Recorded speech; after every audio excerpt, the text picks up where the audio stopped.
आइए क्लास शुरू करते हैं इस टॉपिक का CV3 alkylation and acylation of amine. आइए देखते हैं कि एमीन्स किस प्रकार से एल्काइलेशन रिएक्शंस देते हैं। तो क्लास ये है हमारे पास एक प्राइमरी एमीन। जब ये रिएक्ट करता है किसी एल्किल हैलाइड से जैसा कि R-X, क्लास यहाँ पर R- का यही मतलब है कि जो एमीन में R ग्रुप है यानी कि एल्काइल ग्रुप है वो इस R- से डिफरेंट है। यानी कि अगर एमीन में मिथाइल है तो यहाँ पर R- इथाइल या प्रोपाइल हो सकता है। जब ये रिएक्ट करते हैं तो इस सिस्टम से HX यानी कि हाइड्रोजन हैलाइड एलिमिनेट होता है और हमें प्रोडक्ट के रूप में एक सेकेंडरी एमीन मिल जाता है। तो क्लास अगर एक 1 डिग्री एमीन का एल्काइलेशन हो जाए तो वो कन्वर्ट होता है सेकेंड डिग्री एमीन में, और ये प्रोसेस ऐसे ही चलता रहता है। यानी कि अगर एक second degree amine further react करता है किसी एल्काइल हैलाइड से तो वहाँ से फिर से हाइड्रोजन हैलाइड एलिमिनेट होता है और प्रोडक्ट के फॉर्म में एक टर्जरी एमीन मिल जाता है, जैसा कि आप यहाँ पर देख सकते हैं। अब क्लास अगर ये टर्जरी एमीन फिर से रिएक्शन करता है एक एल्काइल हैलाइड के साथ तो हमें मिलता है क्वाaternary अमोनियम सॉल्ट, जहाँ पर इस पॉजिटिवली चार्ज्ड आयन का जो काउंटर आयन है वो एक हैलाइड आयन होता है। तो क्लास इस तरह से अगर प्राइमरी एमीन का एल्काइलेशन होता जाए तो वो सेकेंडरी एमीन, टर्जरी एमीन और लास्ट में क्वाaternary अमोनियम सॉल्ट में कन्वर्ट होता है। और क्लास इस तरह के एल्काइलेशन को एग्जॉस्टिव एल्काइलेशन भी कहा जाता है। आइए क्लास अब बात करते हैं एसाइलेशन की। देखते हैं कि एमीन्स में एसाइलेशन किस प्रकार से होता है। तो क्लास अगर हम एमीन्स का एसाइलेशन कर देते हैं तो वो कन्वर्ट हो जाते हैं एमाइड्स में, और यहाँ पर हम एसाइलेशन के लिए जिन रिएजेंट्स का यूज़ कर सकते हैं वो होते हैं एसाइल क्लोराइड्स या फिर एनहाइड्राइड्स या फिर एस्टर्स। तो क्लास इसका मतलब ये है कि अगर कोई एमीन एसिड क्लोराइड से या एनहाइड्राइड से या एस्टर से रिएक्शन करेगा तो वो एमाइड फॉर्म करेगा, और इस पूरी प्रक्रिया को हम एमीन्स का एसाइलेशन कहते हैं। फॉर एग्जाम्पल यहाँ पर हमारे पास एक एमीन है इथेनमीन। अगर इसकी रिएक्शन होती है एसाइल क्लोराइड से तब इस रिएक्शन में जो प्रोडक्ट बनता है यानी कि एन इथाइल इथेनामाइड वो एक एमाइड है, जैसा कि आप यहाँ पर देख सकते हैं।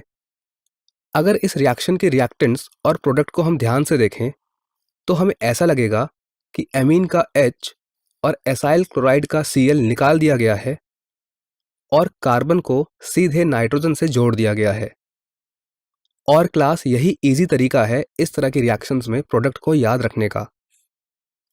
तो क्लास अब हम ये समझ चुके हैं कि इस रिएक्शन में जो हमारा साइड प्रोडक्ट होगा वो HCl होना चाहिए। लेकिन क्लास इस रिएक्शन में जब HCl प्रोड्यूस होता है तो वो एसिडिक नेचर को या एसिडिक मीडियम को इंक्रीज कर देता है। इसीलिए क्लास इस रिएक्शन को पिरिडीन के प्रेजेंस में कराया जाता है, क्योंकि पिरिडीन एक बेस है और वो HCl से रिएक्ट करके उसको इस सिस्टम से रिमूव कर देता है और हमारी रिएक्शन बिना एसिडिक मीडियम से प्रभावित हुए प्रोडक्ट की अच्छी यील्ड देती रहती है। आइए अब देखते हैं एक दूसरे प्रकार की रिएक्शन को।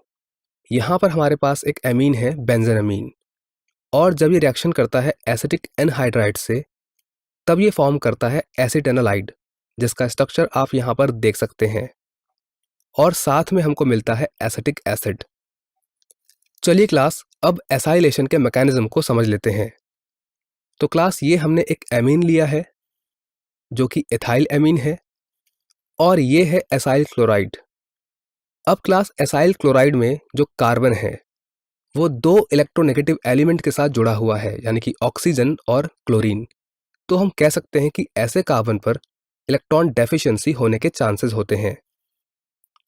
तो इसीलिए एमीन में जो नाइट्रोजन के लोन पेयर्स हैं वो इस कार्बन को अपने साथ बाइंड करते हैं। अब क्योंकि क्लास कार्बन के 5 बॉन्ड तो बन नहीं सकते, इसीलिए कार्बन और ऑक्सीजन के बीच का जो बॉन्ड है पाई बॉन्ड वो ब्रेक होता है और इलेक्ट्रॉन डेंसिटी ऑक्सीजन की तरफ शिफ्ट होती है।